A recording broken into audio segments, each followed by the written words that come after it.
다음 오전 마지막 질문으로 교육위원회 황인구 부위원장님의 질문이 있겠습니다. 나오셔서 질문해 주시기 바랍니다.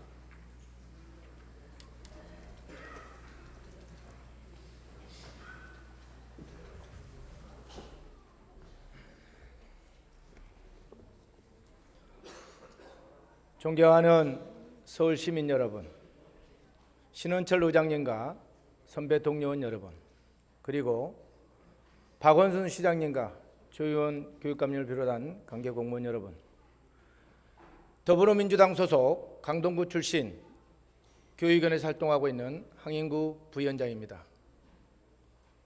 오늘 본위원은 금년 한 해 의정활동을 통해서 서울시정에 대한 여러 가지 문제점들에 대해서 진단하고 또 그에 대한 시정을 요구하기 위해서 이 자리에 섰습니다. 서울시정의 소통, 협력의 부재, 또 오랜 간행으로 예산의 낭비 등 여러 가지 문제점이 지적되고는 있습니다. 그래서 오늘 본위원은 그러한 점을 먼저 박원순 시장님께 질의하고 그 다음에 각 관련 소관 부서장들에게 질의하는 순서를 갖도록 하겠습니다. 오늘 본위원의 질의에 서울 시민의 한 사람으로서 질의라는 생각을 가지시고 서울 시민의 한 사람의 목소리를 경청해 주시고 성실한 답변을 요청을 드리겠습니다. 박원순 시장님, 답변서로 잘해 주시기 바랍니다.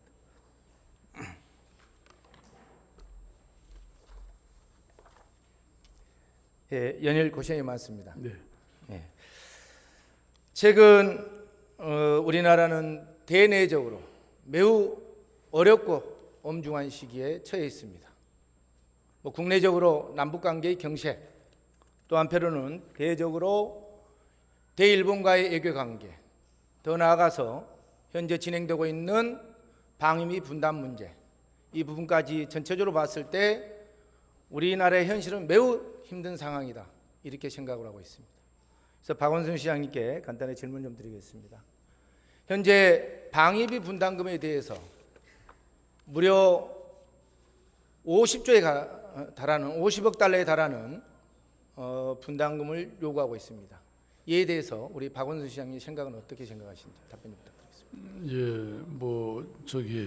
서울시에는 외교 국방 다 빼고는 다 있다, 이런 말이 있습니다만 실제로는 꼭 그렇지도 않습니다.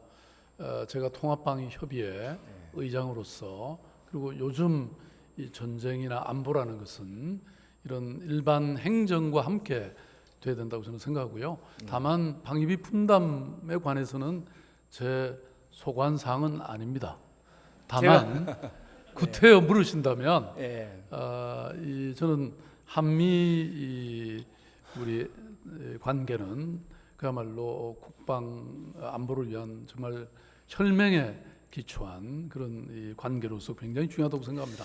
다만 그렇다고 해서 우리가 또 이 부담하지 말아야 될 부분까지 부담한 것은 적절치 않다. 그래서 이것은 청와대나 우리 정부에서 잘 교섭을 해서 합리적인 그런 선에서 타결이 되지 않을까, 이렇게 생각하고 있습니다. 소관 담당은 아니라고 하시는데 답변은 다 하신 것 같습니다. 네. 그런데 사실은 저는 그렇게 생각하지 않습니다. 결과적으로 방위비 분담금의 문제는 우리 국민들의 세금으로 부담해야 되는 상황이기 때문에 직결된 문제입니다. 이게 정부 차원의 문제로만 볼 수는 없다. 어떤 우리 국민 모두의 문제라고 저는 생각을 합니다. 무슨 얘기냐면은 1991년도부터 방위비 협정이 체결이 거의 30년 동안 같이 해왔습니다. 어떻게 보면은 동맹국으로서 우리나라는 충분히 그런 역할을 해왔다고 봅니다. 더 나아가서는 동북아 안보 질서, 또 세계 안보 질서에 다양한 역할을 해왔다고 생각합니다. 그런데 지난 30년 동안 충분히 그런 것을 이용하면서 최근에 일련의 과정에서 갑자기 6배나 달하는 2019년도 방위비 분담금이 6배나 달하는 무려 6조 원에 가까운 돈을 요구하고 있습니다. 그래서 지금 우리 국민 여론은 이게 동맹이냐, 날강도지, 이러한 여론이 팽배되고 있습니다. 그러한 점에서 볼 때 정말 우리 서울 시민뿐만 아니라 온 국민이 이거에 대해서 사실은 관심을 가져야 할 부분이라고 생각합니다.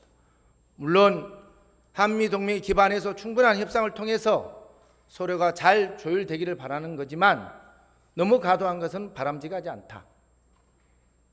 또 국제사회로부터 충분히 그런 비난 여론이 있다고 봅니다. 그렇기 때문에 시장님이야 우리 의원은 마찬가지로 또 우리 서울시민 온 국민이 이러한 정부 정책에 힘을 실어줘야 된다라는 점에서 참고로 말씀을 드렸고요. 그에 대해서 또 본격적으로 우리 교육청 관련해서 질의하면서 왜 제가 먼저 이 말씀을 꺼냈는지 말씀을 드리겠습니다. 네, 영상 좀 틀어주시기 바랍니다.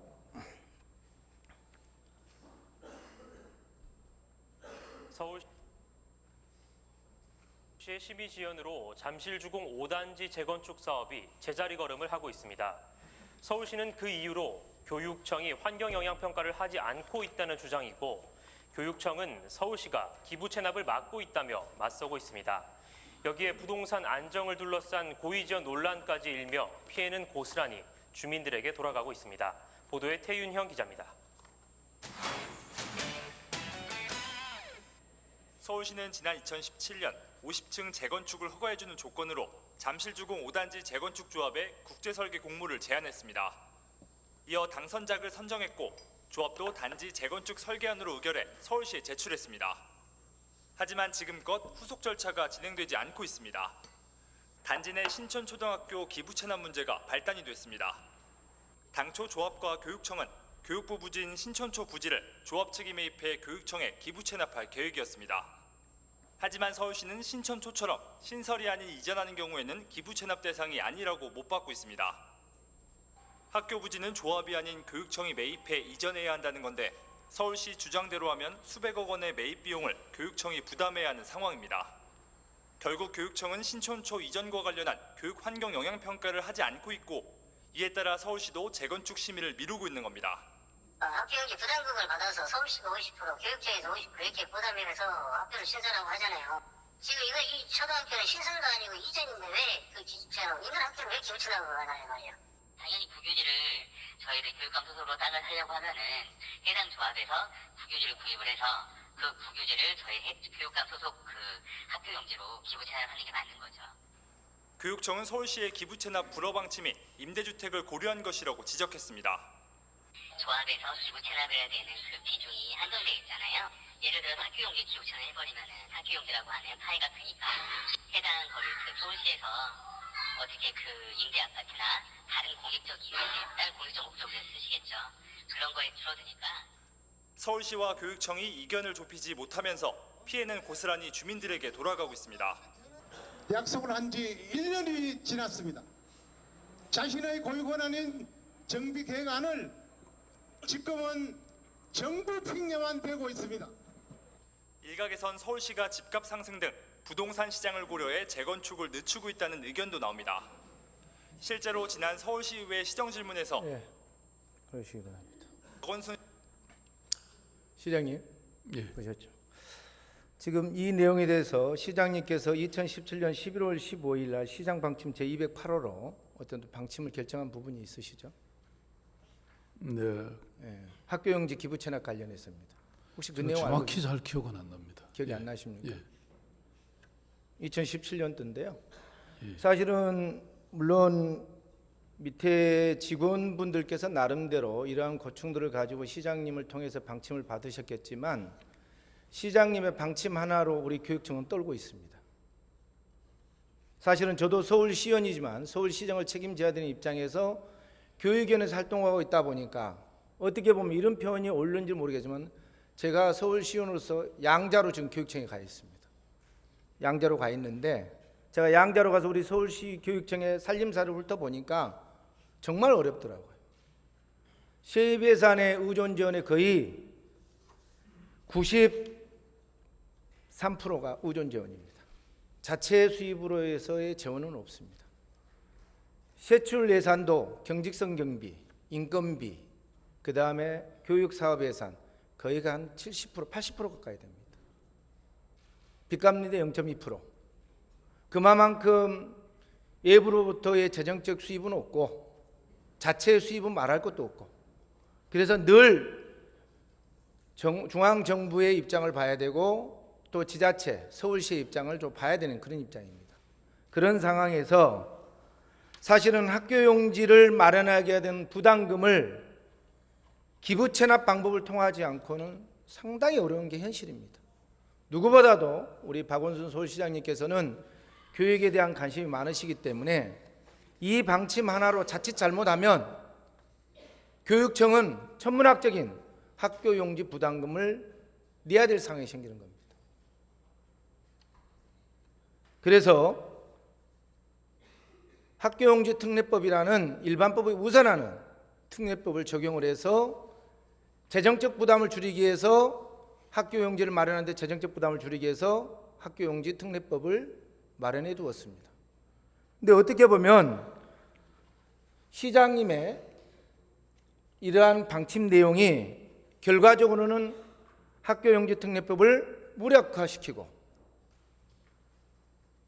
교육청에 학교용지를 마련하게 하는 재정적 부담을 가중시키는 그러한 방침으로 생각하는데, 이 방침이 결정되기까지 전까지 혹시 우리 서울교육청 조희용 교육감과 충분한 상의라든가 협의를 해보셨는지요?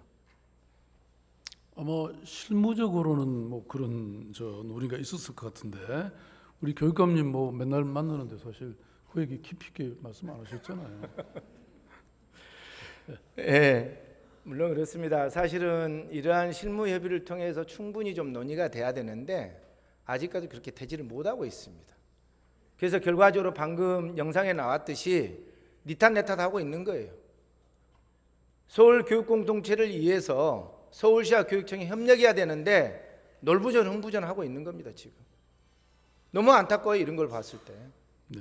사실은 물론 충분히 지금 서울시의 입장, 우리 주택 건축가의 입장 이해합니다. 공감합니다. 땅은 없고 임대주택, 주택정책 정부에 부합해서 늘려야지 하는 것 동의합니다. 그렇다 하더라도 학교용지는 교육 100년 대계를 봐서 우리 서울 미래를 위해서 투자하는 것입니다. 근데 이거를 물론 다른 충분한 이유들이 있겠지만 이렇게 학교 방침을 통해서 결과적으로는 기부 체납을 인정하지 않고 앞으로 학교 용지를 지정하고 결정해서 매입할 때는 반반씩 부담하자. 글쎄요, 저는 우리 박원순 서울시장님께서 그러한 고민 없이 이런 결정을 내렸나 싶을 정도로 깜짝 놀랐습니다. 그래서 제가 오늘 이렇게 질의를 좀 하게 되는데요. 시장님, 지금 이 방침 내용이 이렇습니다.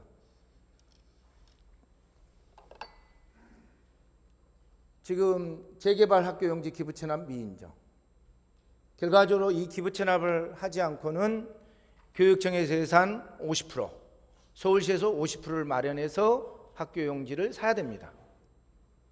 그 다음에 그동안의 학교 용지를 지정해 놓고 학교를 설립하지 않아서 장기간 방치되고 있어서 서울시에서는 결과적으로 막대한 손해를 보고 있다라고 주장을 하고 있습니다. 그리고 그런 자리에 임대주택이나 공공주택을 충분히 넣을 수 있는데 그것 때문에 그러한 정책을 추진하지 못하고 있다. 그리고 결과적으로 학교용지를 지정을 해서 나중에 매각을 했을 때는 교육청이 다 가져간다. 이렇게 얘기를 하거든요.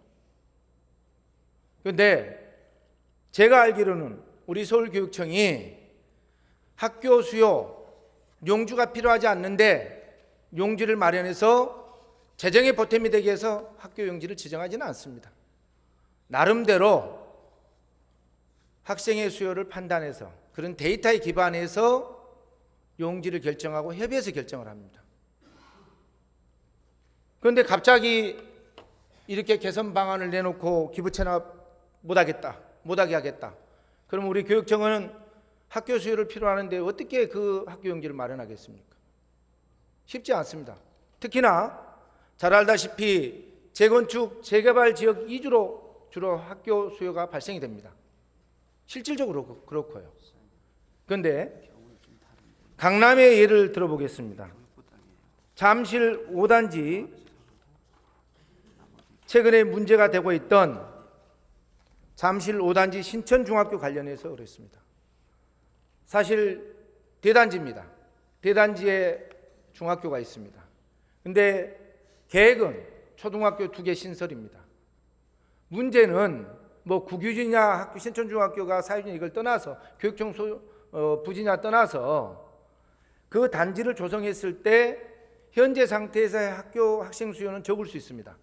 그러나 단지를 개발해 놓고 나면 당연히 학생 수요가 늘어날 수 있는 개연성이 충분히 있습니다. 또 하나는 그 재건축 단지 수요자의 요구가 있을 수 있습니다. 단지 안에 학교가 설립됨으로써 얻어지는 여러 가지 효과 이런 것들이 있기 때문에 교육청과 그 재건축 재개발 단지의 조합원들과의 충분한 논의를 거치면서 서울시와 협의를 하고 있습니다. 그런데 이러한 부분을 인정을 하지 않는다고 한다면 잠실 5단지 같은 경우에는 학교 부지를 매입하고자 하는데 1,500억 가까이 들어갑니다. 공시지가로만 그렇습니다. 그러면 이거를 감정가로 매입해야 되는 감정가는 거의 1.5배 이상, 약 한 2, 3천억이 소요됩니다. 이 돈을 교육청이 50% 내라, 서울시가 50% 부담하겠다, 이런 취지로 간다고 한다면 사실은 학교 용지를 매입하기가 쉽지 않습니다. 또 당연히 우리 서울시도 그러한 재정적 부담을 갖게 되는 겁니다. 그래서 이러한 재정적 부담을 줄이기 위해서 학교용지 특례법을 규정해서 기부 체납을 통해서 학교용지를 확보할 수 있도록 해놓은 게 학교용지 특례법의 기본 골자입니다. 개정 이유입니다. 그 점에 대해서 법률가이신 우리 박원순 시장 잘 알고 계시잖아요. 네, 아무튼 이 문제에 제가 뭐 실무적으로는 정확히 알 수는 없지만 왜 이런 시장 방침이 나왔는지, 그리고 현재 이 지역에 잠실 5단지의 여러 이 상황이 어떤지, 또 조합과 교육청과 서울시 입장이 뭐가 서로 다른지 이런 걸 한번 자세히 한번 제가 검토해보고 잘 해결할 수 있는 방법이 없는지 검토해 보겠습니다. 네, 저도 사실은 서울시 주택 건축가 관계자를 만나서 얘기를 나누었습니다. 또 들어보니 일견 또 의견도 어느 정도 일리가 있습니다. 근데 제가 드리는 말씀은 어느 한쪽이 잘못됐다 이런 게 아닙니다. 이런 문제가 생겼을 때 충분한 협의를 해야 되는 거죠. 논의를 해야 되고 또 소통해야 되고, 그래서 하나하나 그 문제점을 해결해 나가는 과정이 중요하다.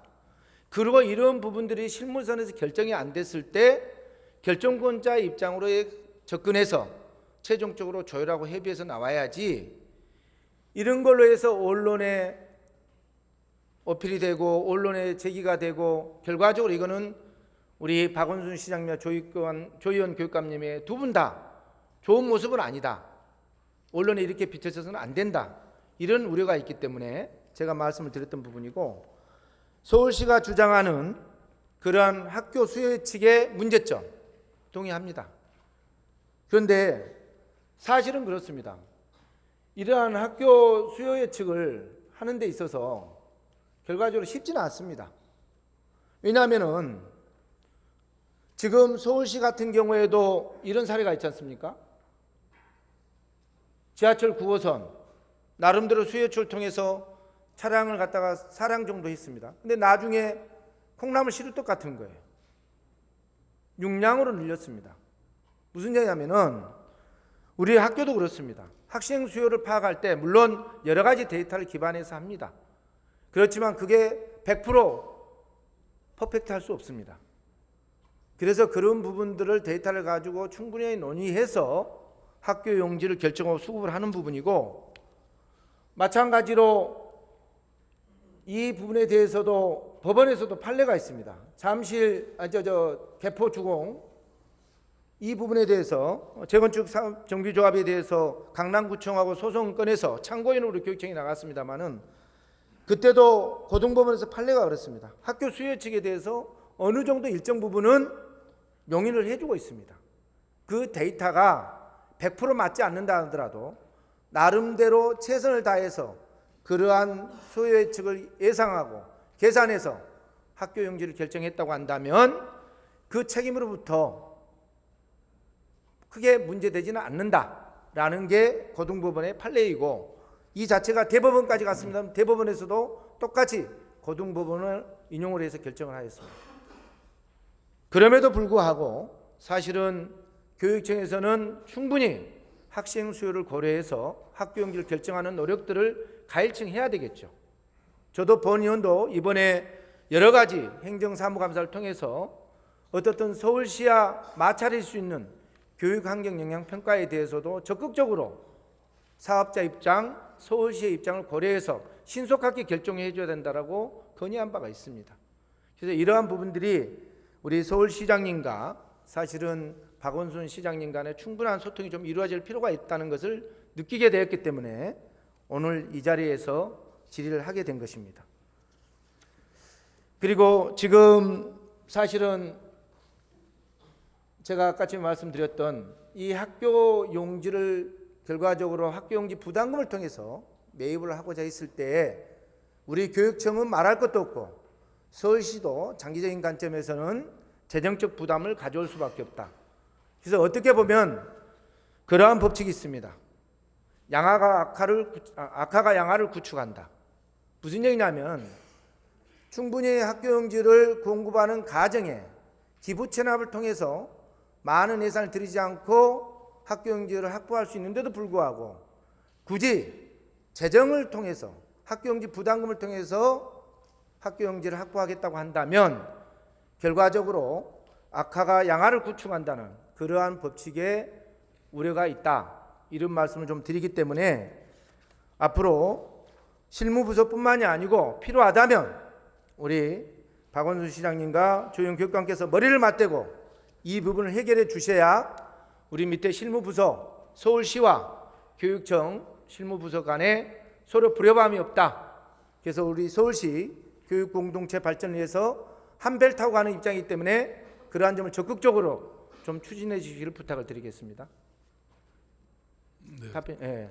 잘 협의해 보겠습니다. 예. 물론 지금 2017년도 서울시장의 방침이기 때문에 일일이 다 기억하거나 이 내용에 대해서 파악은 못할 수 있겠습니다만 다시 한번 이 실무부서를 통해서 한 번 더 확인해 주시고 이러한 불협화음이 생기지 않도록 좀 부탁의 말씀을 드리겠습니다. 네.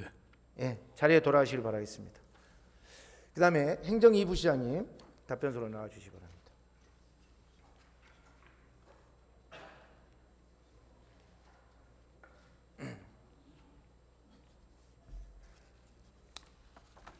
네, 행정이부 시장 진희선입니다. 예, 어쨌든 우리 서울시 기술직 공무원으로 수장으로서 고생이 많다는 말씀을 드리겠습니다.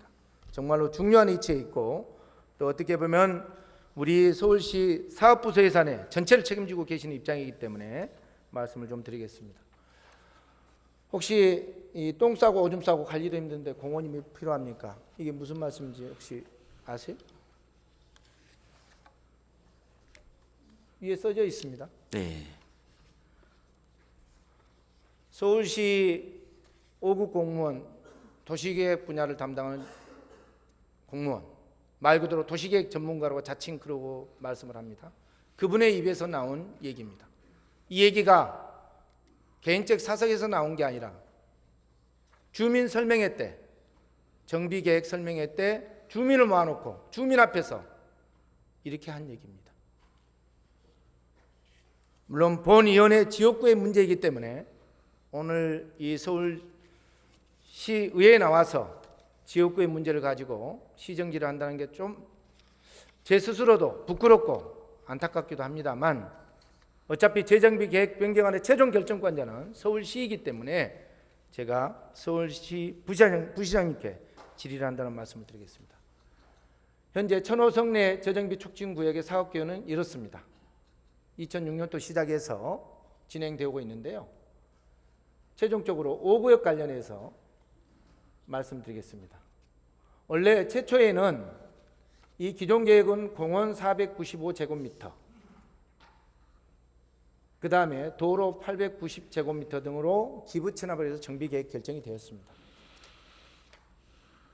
그런데 이 부분이 사실은 공원도 폐지하고 도로도 890에서 240 정도 폐지해서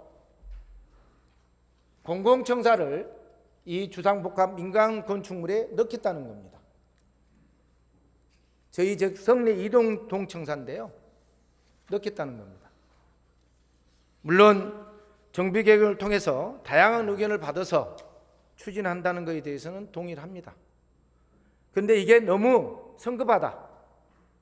충분히 지역 주민의 의견과 정책적 판단을 가지고 미래 장기적인 관점에서 도시계획을 추진해야 되고, 이러한 자치구의 도시계획에 대해서 서울시하고 충분히 협의하면서 서울시의 입장을 전달하고 서울시가 또 그러한 도시계획이 올바로 갈 수 있도록 견인해야 된다고 생각합니다.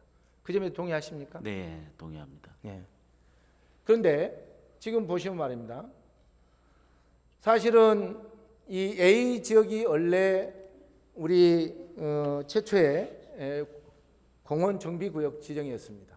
그럼 B 구역이 지금 8m 도로인데 빨간 점선이 2m를 확보해서 10m로 원래 계획이 결정됐습니다. 그런데 이 공원을 없애겠다는 겁니다. 그리고 이 B 지역의 도로가 8m 폭인데 결과적으로 2m를 갖다가 원래 확대해야 되는데 그냥 안 하고 8m로 기존 유지하겠다는 겁니다. 그러면서 현재 여기에 기존의 정비계획에는 144대 주택이 들어오게 돼 있었습니다. 그런데 정비계획을 통해서 변경을 통해서 무려 254세대인가 늘어나게 되어 있습니다. 근린 주상복합시설이기 때문에 주택에 들어오는 수요, 그 다음에 여기에 판매시설에 다니는 수요, 이런 걸 놓고 봤을 때 정말로 이 차량 도로폭은 확대가 돼야 된다는 게 맞다고 생각을 합니다. 그럼에도 불구하고 기존의 계획을 잡았던 걸 변경해서 오히려 도로를 축소하겠다. 그리고 이 지역이 상습 정체 지역입니다. 그리고 말입니다. 2030 서울 생활권 계획, 도시 기본 계획 2030 서울 플랜입니다. 어떻게 보면 법정 계획입니다. 이 계획을 통해서 서울시 전체 도시 관리 계획의 체계를 구성해 나간 매우 중요한 부분입니다. 중요한 계획이에요. 그리고 보면 그때 당시에 천호성내제 생활권의 생활 서비스 분석을 했습니다. 무슨 얘기냐면은 정성 분석이나 정량 분석에 있어서 공원이 절대적으로 부족하고 주민의 요구가 가장 많았던 게 공원이었습니다. 그리고 현재 서울시 자치구 서울시 인구 1000명당 생활 서비스 면적, 공공시설의 면적입니다. 서울시 평균 1.31%, 자치구 평균 0.56%입니다. 근데 이 천호 성내 생활권은 0.24%예요. 절반에도 못 미칩니다. 무슨 얘기냐면 그 정도로 우리 이 성내 지역, 이 사업부지 연접에 있는 지역은 공원이 없습니다. 인구 4만이 넘어가는 지역에 공원이라고는 딱 하나 있습니다. 그런데 이거를 최초의 정비 계획을 결정할 때는 공원이 필요하다 해서 결정을 했는데 결과적으로 공공청사를 민간 건물에 넣기 위해서 이러한 결정을 하게 되는 겁니다. 그런데 저는 최근에 이 내용은 뭐냐면은 우리 둔촌 주공아파트 재정비 계획 변경안입니다.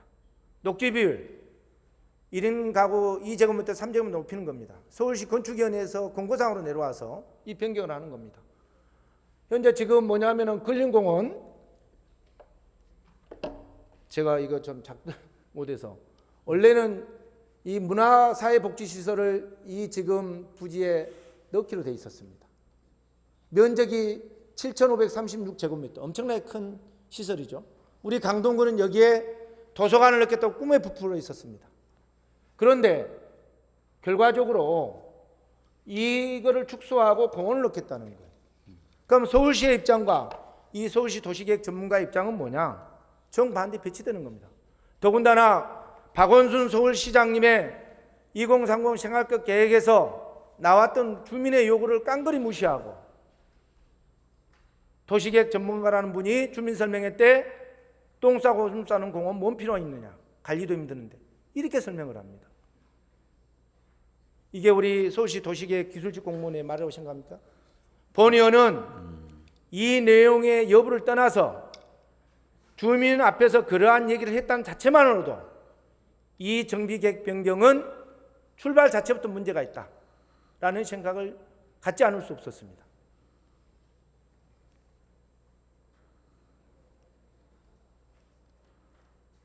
그리고 또 이 부분에 대해서 지금 지하 2층까지 이렇게 공공청사를 넣겠답니다. 근데 우리 서울시 공공시설 기부체납 용적률 인센티브 운영 기준 등에 보면 지하 2층까지는 사실은 권장하지 않고 있습니다. 물론 심의를 통해서 할 수는 있지만 가급적이면 그렇게 하고 있거든요. 근데 이거를 지하 2층까지 공공청사를 받겠다는 거예요. 그 다음에 현재 이게 지금 우리 성내이동 청사입니다. 성내 주민복지센터와 같이 있습니다. 복지관과. 이 면적이 만만치 않아요. 기존에 이러한 지금 공간이 있는데 이 공간을 복합청사로 통합개발하겠다고 얘기를 하고 있어요. 근데 어느 날 갑자기 이 복합청사 통합개발은 빠지고 이 동청사를 현재 지금 민간 주상 복합 건물 애진 곳에 우리 성내이동 지역으로 봤을 때 애진 곳에다가 넣겠다는 거예요. 이게 과연 바람직한가? 그 다음에 이러한 동청사를 민간 분양 건물에 넣겠다는 게 과연 바람직한가? 이 점에 대해서 우리 부시장님 어떻게 생각하세요? 네, 답변 좀 드릴까요? 예. 성내 5구역 재정비 촉진구역 변경에 관해서 황인규 의원님께서 다양한 문제점을 지적을 해주셨는데요. 현 지금 진행 사항을 살펴보니까 구청에서 입안 중에 있습니다. 입안 중에 있고 서울시 아직 올라오지는 않았는데 예. 서울시에 상정 의뢰가 되면 의원님께서 지적하신 많은 문제점들을 좀 재검토해서 합리적인 예. 촉진 계획이 되도록 물론 지금 저희가 그렇게 현재 하겠습니다. 입안 중에서 서울시에 최종 올라오지는 올라오지는 않았지만 않았네요, 보니까. 네. 그동안에 이제 시구 합동회의를 통해서 있기 때문에 그러한 부분들에 대해서 충분하게 좀 우리 서울시 입장도 전달되고 네. 해서 합리적인 방법으로 좀 결정이 됐으면 좋겠다는 말씀을 드리고요. 네, 그렇게 챙겨보겠습니다. 예, 어쨌든 정말 도시계획의 내용은 중요합니다. 그런 측면에서 본인이 말씀드렸고 또 그런 것들이 장기적인 관점에서 검토되고 진행되고 주민의 다양한 요구를 수렴해서 해도 늦지 않다. 물론 또 청사를 마련해야 되는 입장에서의 불가피한 선택이 있을 수도 있습니다. 그럼에도 불구하고 동청사를 하나 옮기는 것은 주민들의 이해관계가 매우 맞닿아 있기 때문에 신중을 기해서 그러한 어떤 정비계획 절차를 좀 거쳐야 된다라는 말씀에서 우리 부시장님께 다시 한번 간곡하게 충분한 검토를 좀 해줄 부탁을 네, 드리겠습니다. 좋은 말씀 감사합니다. 예, 자리에 돌아가시고요. 네. 우리 기반시설본부장님 자리에 나오시기 바랍니다.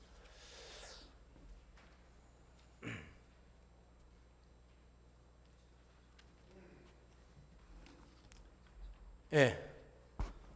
도시기반시설본부장 한재현입니다. 예. 우리 600년의 역사를 간직하고 있는 서울시 문화유적지인 창덕궁의 주변에 경관을 조성하기 위해서 또 문화적 가치를 높이기 위해서 어떻든 여러 가지 사업들을 하고 있는데 고생 많다는 말씀을 드리겠습니다. 네, 감사합니다. 네, 이게 지금 우리 창덕궁 관련해서 도시 역사 도시 재생과에서 발주를 해서 기반시설본부에서 진행한 사업인데요. 누이 좋고 매부 좋고인데요. 무슨 얘기냐면 이게 이제 이 사업 내용입니다. 진행하고 있죠. 공사를 하고 있죠. 네, 진행 중입니다. 네, 여기 관련돼서 판석에 대해서 말씀드리겠습니다.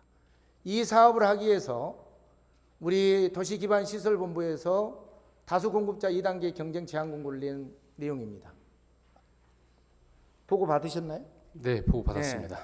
그런데 여기에 보시면은 석종이 쭉 나와 있습니다. 이게 석종이 나와 있는데요. 공석, 포천석, 면적이 나와 있습니다. 그런데 현재 이 자흥석을 여기에 이제 넣습니다. 우리 토목용 판석으로 자흥석이 공급되고 있습니까? 네, 공급은 되고 있는데 상당히 그 토목이나 건축용 등급은 상당히 그 소량으로 생산되고 있는 걸로 알고 있습니다. 그래서 지금 현재 여기에 자흥석을 구매해서 시공을 하고 있습니까?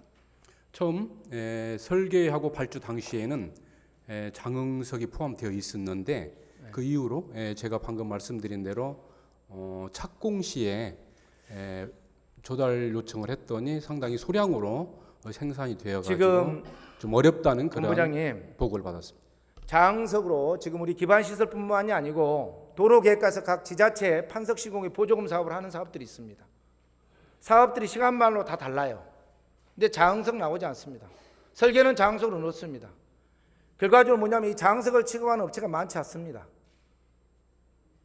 그래서 사실은 여기에 입찰 다수 공급자로 해가지고 진행하면 이 장흥석 말고 다른 업체 많은 상주석 같은 걸 취급한 장서 비슷한 이런 취급 업체를 많이 있는데 그런 다수의 업체가 참여할 수 있도록 해야 되는데 이 장흥석을 취급한 몇 개 업체만 참여시켜서 결과적으로 그 업체에 낙찰시켜준 방법이 아니겠는가.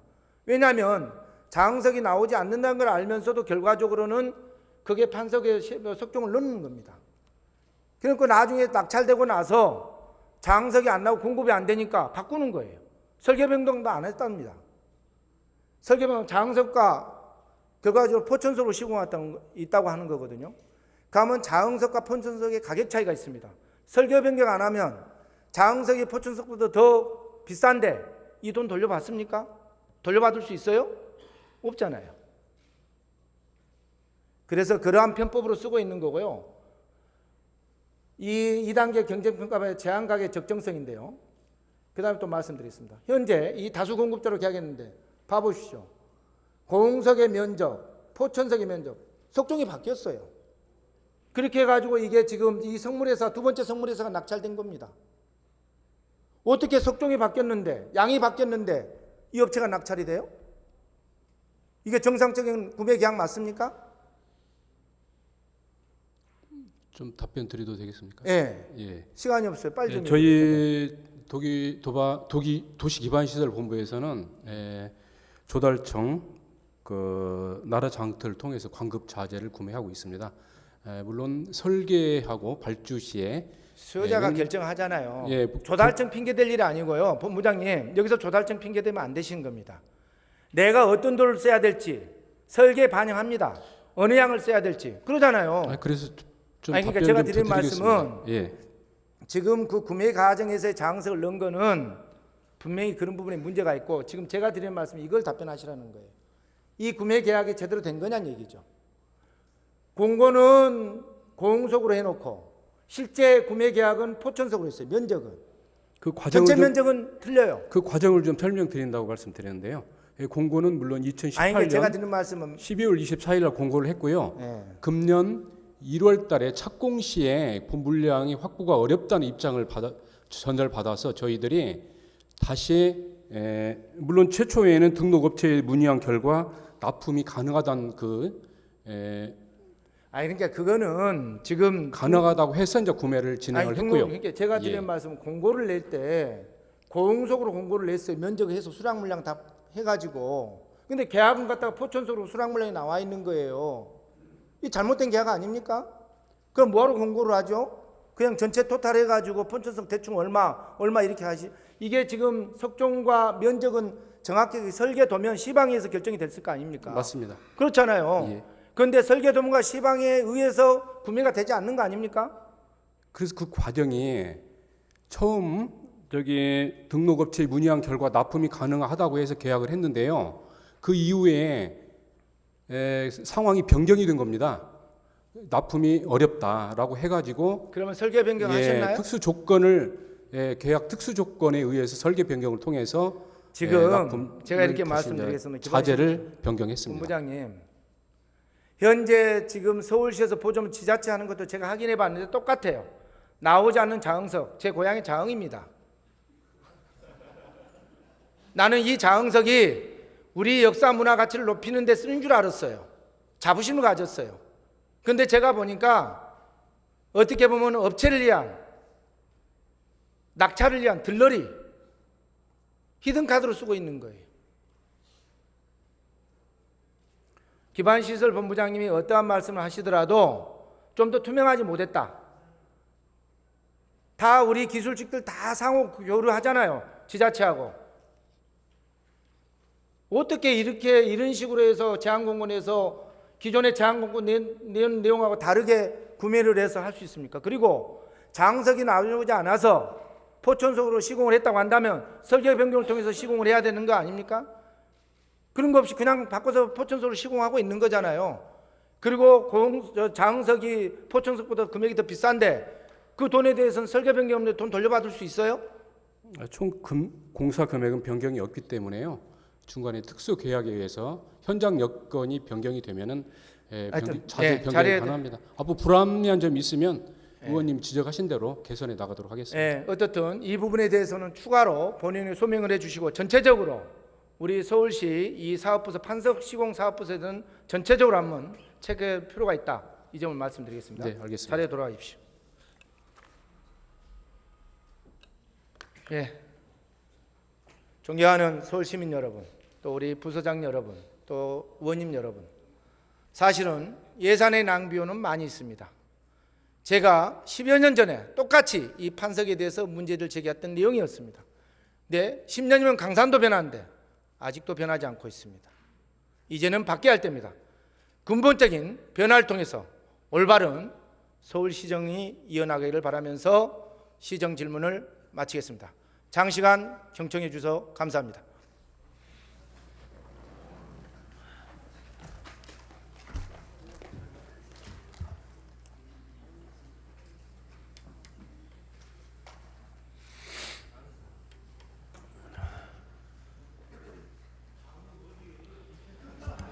네, 황인구 부위원장님 수고하셨습니다.